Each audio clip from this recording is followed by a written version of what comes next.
আসসালামু আলাইকুম রহমতুল্লাহ।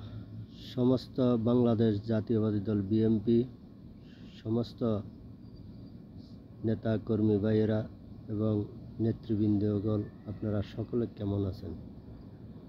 বাংলাদেশের যুব সমাজ, ছাত্র সমাজ,